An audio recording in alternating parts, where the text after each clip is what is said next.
ஹே ஃபோக்ஸ், நீங்கள் ஒரு start up start பண்ணணும். ஆனால் ஒரு ஏஞ்சல் இன்வெஸ்டரை எப்படி ஃபைண்ட் அவுட் பண்ணுறது, எங்கே ஃபைண்ட் அவுட் பண்ணுறது, எந்த மாதிரி ஸ்ட்ராட்டஜிஸ் அவங்களுக்கு ப்ரெசென்ட் பண்ணுறதுன்னு தெரியணுமா? அப்போ இந்த வீடியோவை மறக்காமல் பாருங்கள். Welcome to business diaries. நான் உங்கள் ஹனி. ஆமாங்க, நீங்கள் உங்கள் ஸ்டார்ட் அப்க்கு ஃபண்டிங் இல்லை அப்படின்னா உங்களுக்கு ஃபண்டிங் பண்ணுறதுக்கு நிறைய ஏஞ்சல் இன்வெஸ்டர்ஸ் இருக்காங்க. ஏஞ்சல் இன்வெஸ்டர்னா நீங்கள் பண்ணுற ஸ்டார்ட் அப்க்கு இன்வெஸ்ட் பண்ணுற ஒரு பிஸ்னஸ் எக்ஸ்பர்ட் தான். சீடிங் ஃபண்டிங் கொடுத்து உங்கள் பிஸ்னஸை பூஸ்ட் பண்ணுறாங்க.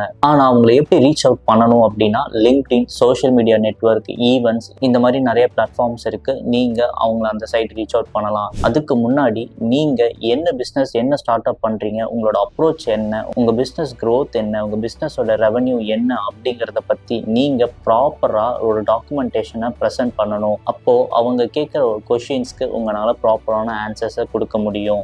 ஒரு முக்கியமான விஷயங்க, நாம் நியூவாக ஹோம் டவுன் கிளாசிக்குங்கிற ஒரு மென்ஸ் வியர் அப்பேரல் ஓப்பன் பண்ணியிருக்கோம்.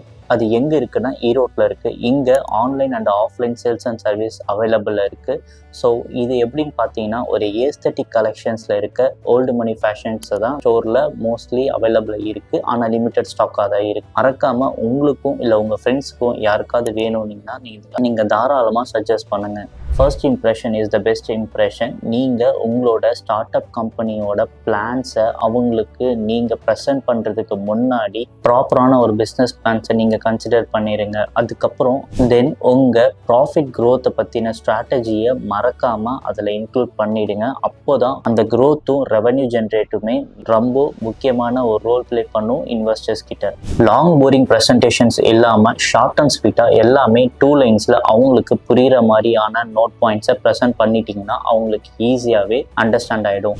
அது மட்டும் இல்லாமல் நான் சொன்ன மாதிரி க்ரோத் ஸ்ட்ராட்டஜியும் அண்ட் ரெவன்யூ ப்ரெசன்டேஷன் மட்டும் நீங்கள் வேல்யூஸில் நீங்கள் அவங்களுக்கு கொடுக்கும்போது உங்கள் மேலே ஒரு பெரிய கான்ஃபிடென்ட் கிரியேட் ஆக பாசிபிலிட்டிஸ் இருக்குது. எல்லாமே பொலைட்டாகவும் கிளியராகவும் நீங்கள் அவங்களுக்கு கன்வே பண்ணுறதுல தாங்க இருக்குது. ஸோ அதுக்கேற்ற மாதிரி நீங்கள் டெய்லி ப்ராக்டிஸ் பண்ணிவிட்டு அதுக்கப்புறம் நீங்கள் உங்கள் ஏஞ்சல் இன்வெஸ்டர் கிட்ட பிச் பண்ணுறது பெட்டர் ஐடியாவாக இருக்கும். ஸோ இந்த மாதிரி டிப்ஸ் அண்ட் க்ரோத்ஸ் உங்களுக்கு வேணும்னா மறக்காமல் லைக் பண்ணுங்கள், ஷேர் பண்ணுங்கள், சப்ஸ்கிரைப் பண்ணுங்கள். உங்களோட சின்ன சின்ன விஷயமும் எனக்கு பிக் மோட்டிவேஷனாக இருக்கும்.